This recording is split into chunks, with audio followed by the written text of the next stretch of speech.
Two civil পাওয়ারে মোতায়েনকৃত সেনাবাহিনী যে এলাকায় থাকবে সে এলাকায় সন্ত্রাসী থাকবে, এটা হতে পারে না।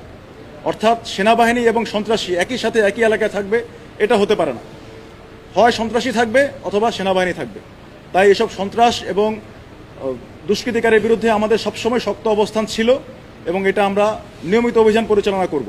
তাদেরকে গ্রেপ্তার করার জন্য আমরা অলরেডি অনেক তথ্য পেয়েছি। তো পরবর্তী অভিযানের গোপনীয়তা রক্ষায় আমি সেই পরিকল্পনাটা এখনই বলবো না, বাট তাদের কাছ থেকে আমরা যথেষ্ট তথ্য পেয়েছি। ইনিশিয়াল তথ্য পেয়ে আমরা এগুলো জব্দ করতে পেরেছি এবং তাদের গডফাদার যারা আছে বা এর সাথে যারা জড়িত আছে, তাদের সহপাঠী যারা আছে, সহযোগী যারা আছে, তাদেরকে গ্রেপ্তার করার জন্য আমাদের নিয়মিত সাহসী অভিযান চলবে। জিজ্ঞাসাবাদে বলেছে যে জেনেভা ক্যাম্পে মাদক কেনা বেচা নিয়ে তাদের মধ্যে আধিপত্য বিস্তার করাটা প্রয়োজন, মাসেল পাওয়ার দেখানো প্রয়োজন। তারা সেই কারণেই এগুলো তৈরি করেছে, যাতে এগুলো করে ভয়ভীতি দেখাতে পারে।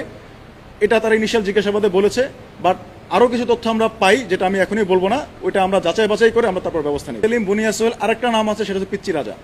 তিনজন হচ্ছে ওখানকার 3টা ব্লকের মাদক সম্রাট। তো তাদেরকে অভিযান পরিচালনা করার জন্য বিভিন্ন সময় আমরা গিয়েছি এবং তাদের অনেক সহযোগীকে আমরা গ্রেপ্তার করেছি। এবং বুনিয়া সোহেলও একবার আমাদের দ্বারা যৌথ অভিযানে র্যাব দ্বারা গ্রেপ্তার হয়েছিল।